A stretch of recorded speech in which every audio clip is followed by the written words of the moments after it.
LPSK menolak memberi perlindungan terhadap Putri Chandrawati, istri Verdi Sambo. Keputusan itu disampaikan LPSK setelah melakukan rapat pada Senin 15 Agustus 2022.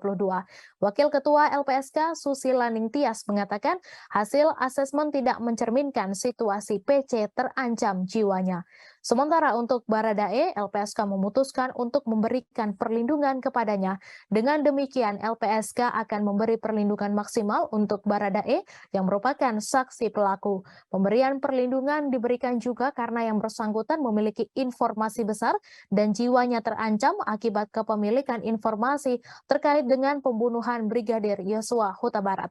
Sementara itu, Kamarudin Simanjuntak, kuasa hukum keluarga almarhum Brigadir Yosua Huta Barat, berniat melaporkan Putri Chandrawati ke polisi atas tudingan laporan palsu. Diketahui Putri sempat melaporkan Brigadir Yosua atas tuduhan pelecehan seksual. Laporan tersebut lantas dihentikan penyidik karena tidak ditemukan unsur pidana. Kamarudin menjelaskan ia kini tengah menyusun surat kuasa.